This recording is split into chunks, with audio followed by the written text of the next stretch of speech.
नमस्कार दोस्तों, स्वागत है आपका एक और फिर से इंडियन टेक गुरुकुल में। एक व्यूअर की डिमांड पर आज हम कंपेयर करने वाले हैं सैमसंग A9 प्लस 5G की स्पेसिफिकेशन को newly launch Redmi Pad Pro 5G की स्पेसिफिकेशन के साथ। जानेंगे दोनों में से कौन सी टैबलेट बेटर है आपके लिए।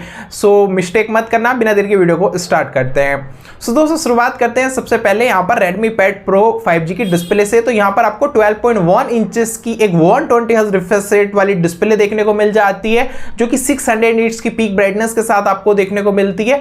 और यहां पर डिस्प्ले की जो टेक्नोलॉजी है वो IPS LCD डिस्प्ले यहां पर आपको देखने को मिलती है।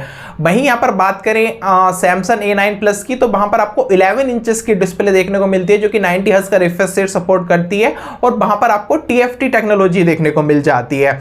अब दोस्तों क्वेश्चन आता है कौन सी टैबलेट की डिस्प्ले बेटर है। तो देखो, day to day general uses में अगर आप A9 भी यूज कर रहे हो, A9 प्लस, तो आपको कोई ऐसा मेजर डिफरेंस नहीं पता चलेगा। लेकिन डिफरेंस है, जो सैमसंग की डिस्प्ले है वो TFT वाली देखने को मिलती है। और TFT जो पैनल्स होते हैं वो कहीं ना कहीं IPS पैनल्स से मतलब वीक होते हैं in terms of colour accuracy और समथिंग। वहां पर आपको कलर थोड़े डल दिखाई देते हैं एज कंपेयर टू Redmi। तो यहां पर Redmi की डिस्प्ले साइज वाइज भी आपको बड़ी देखने को मिल जाती है, रिफ्रेश रेट भी आपको हायर देखने को मिलता है, साथ में यहां पर ब्राइटनेस लेवल्स भी ज्यादा देखने को मिलते हैं और गोरिल्ला ग्लास का प्रोटेक्शन भी देखने को मिल जाता है।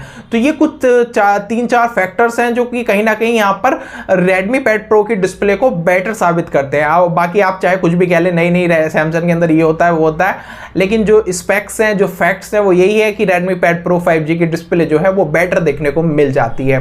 बाकी बात करें हम प्रोसेसर की, तो यहां पर आपको सैमसंग A9 प्लस के अंदर यहां पर आपको देखने को मिलता है स्नैपड्रैगन का 695 प्रोसेसर। वहीं यहां पर आपको Redmi के अंदर देखने को मिल जाता है स्नैपड्रैगन 7S Gen 2, जो कि दोस्तों कहीं ना कहीं पावरफुल आपको देखने को मिलता है। कई एक तरह से काफी ज्यादा ही पावरफुल है 695 के कंपैरिजन में, क्योंकि 600 वाले सीरीज में भी जो स्नैपड्रैगन 695 है वो काफी पुराना हो गया है। तो यहां पर 700 सीरीज का प्रोसेसर जो 7S Gen 2 है वो काफी पावरफुल है इस सैमसंग की कंपैरिजन में। तो अगर आप कोई हैवी टास्क की बात करें, हैवी गेमिंग की बात करें, तो Redmi वाली जो टैबलेट है वो कहीं ना कहीं ज्यादा अच्छा परफॉर्म कर पाएगी एज कंपेयर टू सैमसंग। वहां पर आपको लैग वगैरह सेटर्स देखने को मिल सकते हैं। तो ये बात हो गई परफॉर्मेंस को लेकर। बाकी दोस्तों यहां पर बात करें अलग अलग CPU, इसके GPU की, जिससे गेमिंग बेसिकली हैंडल होती है, तो यहां पर 619 GPU देखने को मिलता है सैमसंग के अंदर, जबकि यहां पर एड्रीनो का 710 GPU जो कि उससे पावरफुल देखने को मिलता है वो है Redmi के अंदर। तो कहीं ना कहीं गेमिंग का एक्सपीरियंस भी आपका वहां पर ज्यादा अच्छा देखने को मिल जाएगा। बाकी बात करें यहां पर बैटरी की, तो सैमसंग A9 प्लस के अंदर देखने को मिलती है 7040 mAh की बैटरी, जो कि 15 वॉट की फास्ट चार्जिंग को सपोर्ट करती है। जबकि Redmi Pad Pro के अंदर आपको 10,000 mAh की बैटरी देखने को मिलती है, जो कि 33 वॉट की फास्ट चार्जिंग को सपोर्ट करती है।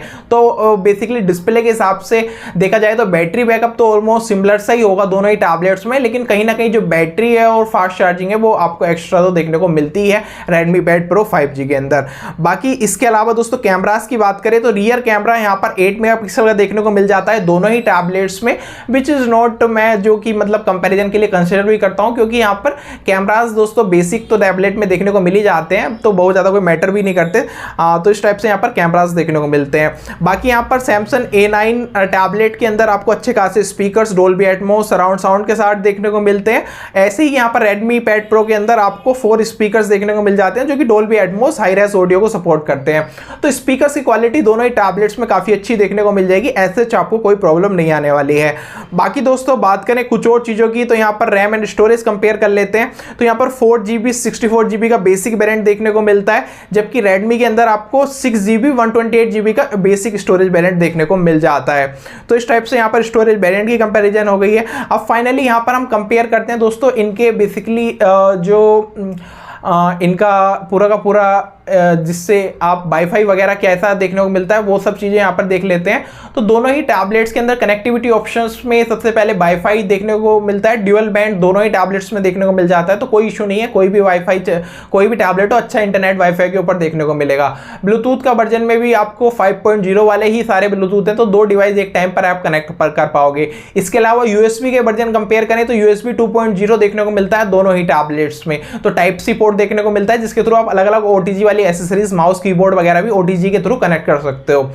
अब बात करते हैं 5G की। तो दोस्तों देखो, इसका अगर हम महंगा वाला वेरिएंट कंसीडर कर ले 25,000 वाला, तो दोनों ही टैबलेट्स के अंदर आपको 5G 4G 3G तीनों का सपोर्ट देखने को मिल जाता है। आराम से आप चला सकते हो 5G।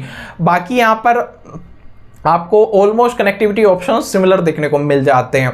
बाकी यहाँ पर बात करें अब इनकी यूआई की, तो सैमसंग के अंदर खुद की सैमसंग की वन यूआई देखने को मिलती है, जो कि काफ़ी अच्छी है, काफ़ी सारे फीचर्स के साथ में आती है। वहीं रेडमी के अंदर यहाँ पर रेडमी का हाइपर ओएस देखने को मिल जाता है। वहाँ पर भी आपको काफ़ी सारे फीचर्स लाइक ऐप लॉक हुआ, मल्टीपल एक तरह से विंडो ओपन करना हुआ, ये सब देखने को मिलता है। अब फाइनल एक और काफ़ी इंटरेस्टिंग चीज़, सैमसंग A9 प्लस के अंदर किसी भी प्रकार का एक्टिव स्टाइलस का सपोर्ट देखने को नहीं मिलता, विद पाम रिजेक्शन कोई सपोर्ट नहीं है।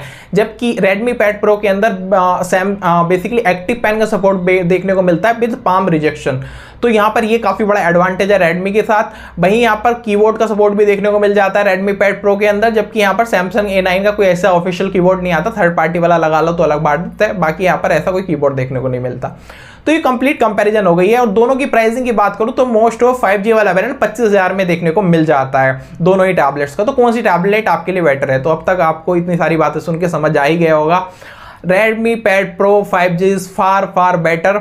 और एक मेरे से यहाँ पर मिस्टेक और हुई है कि यहाँ पर जो बैटरी है, कई बार सैमसंग 5G वाले वेरिएंट में 5000 mAh की डाल देता है, जो कि अगेन यहाँ पर एक काइंड ऑफ फ्रॉड है कि कभी ये 7000 की लिखते हैं, कभी 5000 की बैटरी चिपका देते हैं। तो मतलब वो काफ़ी कॉन्ट्रोवर्शियल है, पता नहीं कौन से वेरिएंट के अंदर कौन सी है, लेकिन फिर भी मैं आपको इन्फॉर्म कर दिया।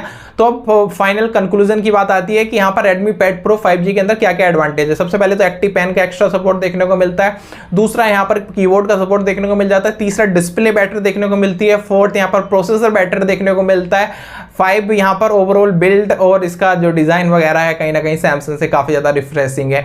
और साथ में यूआई के मामले में तो मैं बोलूँगा कि सैमसंग की समटाइम्स बेटर होती है, अपडेट्स वगैरह सैमसंग में ज़्यादा मिलती हैं, तो ये चीज़ कहीं ना कहीं सैमसंग के फेवर में। बाकी तो चीज़ें यहाँ पर ऑलमोस्ट रेडमी के साथ ही जाती हैं। तो Redmi Pad Pro 5G is the much better tablet, जो कि आप परचेज कर सकते हो। डिस्क्रिप्शन में लिंक है। फिलहाल इस वीडियो में इतना ही। थैंक यू सो मच दोस्तों इस वीडियो को देखने के लिए।